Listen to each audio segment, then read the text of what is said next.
Do you love yourself? I think that's a pretty interesting question, and one that I have been contemplating for a fair bit now. I don't really know exactly if I love myself. I mean, for example, my therapist told me that my recent actions may have been a result of me feeling like I wasn't good enough, and as such, I tried to sabotage the sort of relationships that I had, being vague here.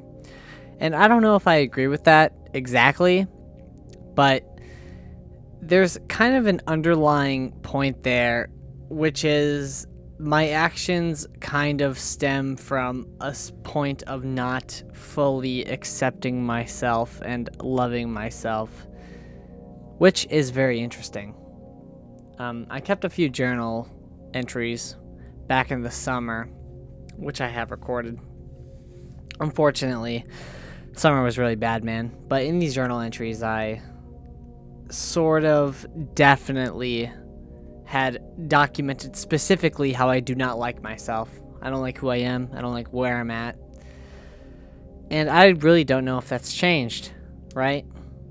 Because individualism is a very strange thing that I've wrestled with, and identity and that sort of thing.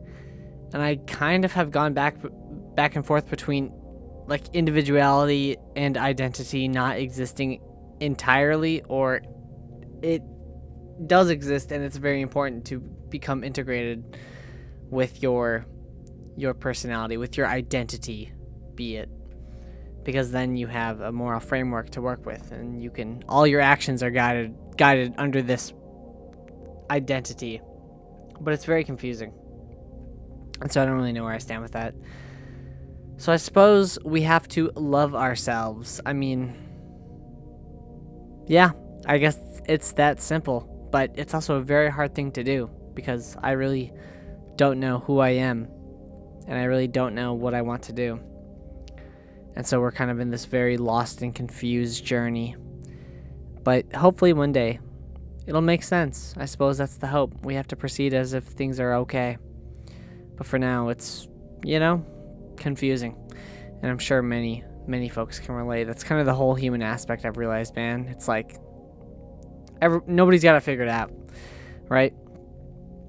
I used to work at this store, this local shop that sold quilts. And one of the guys there, who was like 35, he was my coworker. Very charismatic dude, and we talked about this kind of thing all the time. And I was like 17 when I worked there. It's been like 4 years, man. But he was like, dude, nobody's got it figured out. Look around you. Nobody knows what's going on. And he was right about that, absolutely. And it still translates. It's like the universal message throughout history. So I don't know why I'm holding myself to such a high standard when everything is just kind of up in the air as is. Nobody really knows what's happening. But that's just kind of how I've oriented myself, and I know it's delusional. That's my delusion. What's yours? Everybody's delusional about something. So that's kind of where we're at. I can accept myself, I feel like. That's the journey. I'm pretty sure I like myself because, consciousness, I'm kind of stuck with it. I might as well accept it. But also, I don't know, I really don't like a lot of aspects about myself, but if I really didn't like them, I would change them. So it's this really weird gray area. But I hope y'all can relate. That's really the goal at the end of the day. We'll see where we're at eventually.